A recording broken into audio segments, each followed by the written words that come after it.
nostalgia. In the road ahead, the immediate months will be rough, but I will walk that road with you. The pandemic ravaged bigger economies than ours. The virus is not the only thing to blame. What had been well built was torn down. We will build it back better. The role of agriculture cries for the urgent attention that its neglect and misdirection now demands. Food self-sufficiency has been the key promise of every administration. None but one delivered. There were inherent defects in the old ways and in recent ways too. The trade policy of competitive advantage made the case that when it comes to food sufficiency, a country should not produce but import what other countries make more of and sell cheapest. Then came Ukraine. The most vulnerable when it comes to food are the countries furthest away from the conflict, those bearing no blame for provoking it. Yet they face the biggest risk of starvation. If financial aid is poured into them, though it never is, there is nothing to buy. Food is not just a trade commodity. Without it, people weaken and die. Societies come apart. It is more than a livelihood. It is an existential imperative and a moral one. An agriculture damaged and diminished by unfair competition will have a harder time, or will have no prospects at all of recovery. Food sufficiency must get the preferential treatment the richest free trade countries always gave their agricultural sectors. Their policy boils down to don't do as we do. Do what we tell you to. I'm giving that policy the most serious thought if it doesn't change or make more allowances for emergencies with long-term effects. There is a parallel problem in our energy supply. Sufficient fossil fuel-free technology for whole economies has yet to be invented. And it is not seriously tried by rich countries. Again, consider the response of the richest countries to the war in Ukraine.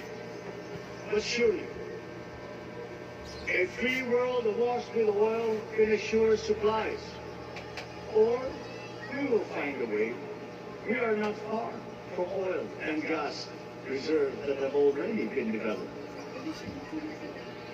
What we teach in our schools, the materials used must be rethought. I'm not talking about history. I'm talking about the basics, the sciences, sharpening theoretical aptitude and imparting vocational skills, such as in the German example. Alongside that, we never got over the pandemic of poor, if any, free public health. The last major upgrade of the public health system, exemplified by the resources poured into PGH, predates the current shambles by 3 generations. Our nurses are the best in the world. They acquitted themselves with the highest distinction abroad, having suffered even the highest casualties. With the same exemplary dedication at home, they just got by. We cannot pay them for the same risk and workload that we have back here. There will be changes starting tomorrow. I am confident because I have an uplift in my cabinet. There were shortcomings in the COVID response. We will fix them, out in the open. No more secrets in public health. Remember, I speak from experience. It was not a walk in the park. My father built more and better roads, produced more rice than all administrations before his. President Rodrigo Roa Duterte built more and better than all the administrations succeeding my father's. And built, and so well, that the economic dogma of dispersing industry to develop the least likely places has been upturned. Development was brought to them. Investors are now setting up industries along the promising routes built. And yet, the potential of this country is not exhausted. Following these giant steps, we will continue to build. I will complete on schedule wherever there are Filipinos, so no investment is wasted. The recovery of Philippine tourism with its emphasis on accessing nature's beauty, I am sure will exceed expectations. And bigger is not always better, but there's something to be said for economies of scale. And yet the country invites investments in fast-rising industries with quick returns and inflicts irreparable damage for future generations. We have yet to see large-scale practical solutions to pollution, though some are beginning to emerge. But there are tried and proven new ways of mitigation. Blades have been turning over the sand dunes of Ilocos Norte, harnessing a power all around, but unseen, long before this day. I built them. The rich world talks a great deal, but does a lot less about it than those with much less, but who suffer more death and destruction from climate change and lack of adaptation. We will look to our partners and friends to help the Philippines, who, despite having a very small carbon footprint, but we won't shirk from that responsibility. We will clean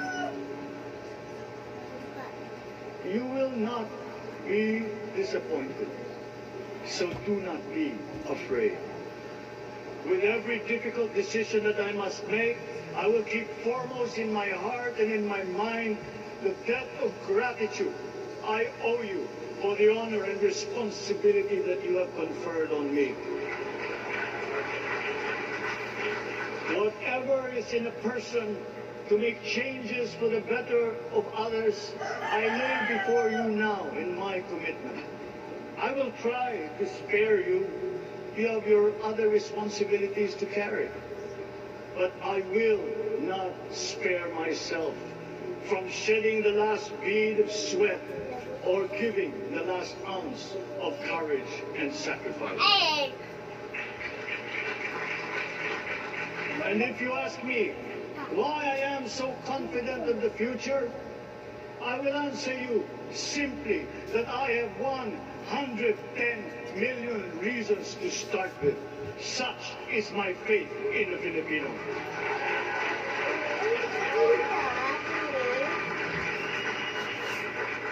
Believe, have hope. The sun also rises like it did today and as it will tomorrow. And as surely as that, we will achieve the country all Filipinos deserve. God bless the Philippines. God bless our work.